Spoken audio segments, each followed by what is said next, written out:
In 1953, Dwight D. Eisenhower returned from his inaugural parade and entered the White House for the first time as president late in the evening. As he walked into the executive mansion, his chief usher handed Eisenhower 2 letters marked confidential and secret that had been sent to him earlier in the day. Eisenhower's reaction was swift. "Never bring me a sealed envelope," he said firmly. "That's what I have staff for." How snobbish, right? Had the office really gone to his head already? Not at all. Eisenhower recognized the seemingly insignificant event for what it was, a symptom of disorganized, dysfunctional organization. Not everything needed to run through him. Who was to say that the envelope was even important? Why hadn't anyone screened it? As president, his first priority in office was organizing the executive branch into a smooth, functioning, and order-driven unit, just like his military units had been. Not because he didn't want to work himself, but because everyone had a job and he trusted and empowered them to do it. As his chief of staff later put it, the president does the most important things. I do the next most important things. The public image of Eisenhower is of a man playing golf. In reality, he was not someone who ever slacked off, but the leisure time he did have was available because he ran a tight ship. He knew that urgent and important were not symptoms. His job was to set the priorities, to think big picture, and then trust the people beneath him to do the jobs they were hired for. Most of us are not the president or even president of a company, but in moving up the ladder in life, the system and work habits that got us where we are won't necessarily keep us there. When we're aspiring or small time, we can be idiosyncratic. We can compensate for disorganization with hard work and a little luck. That's not going to cut it in the majors. In fact, it'll sink you if you can't grow up and organize.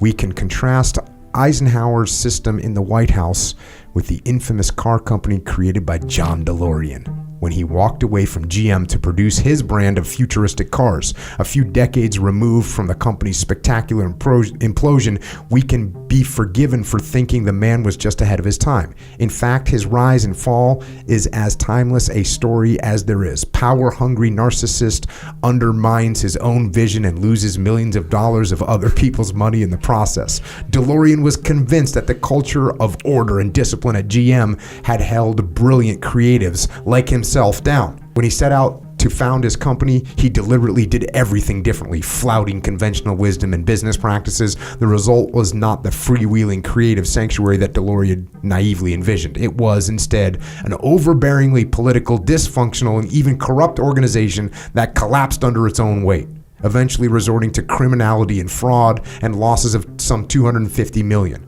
The DeLorean failed both as a car and as a company because it was mismanaged from top to bottom, with an emphasis on the mismanagement at the top by the top.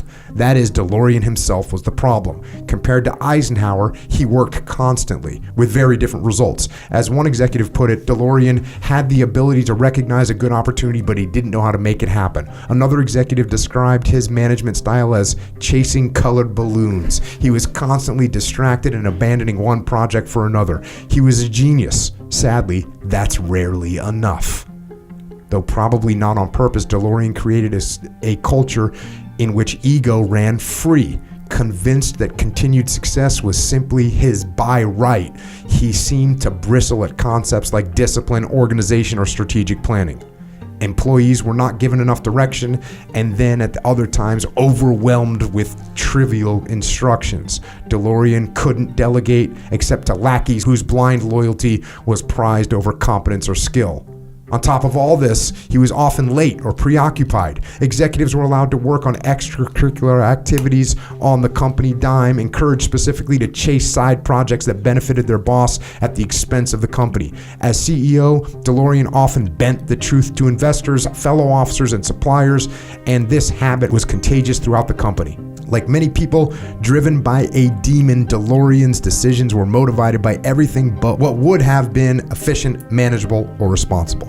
Instead of improving or fixing GM's system, it's as if he threw out order altogether. What ensued was chaos in which no one followed the rules, no one was accountable, and very little got done.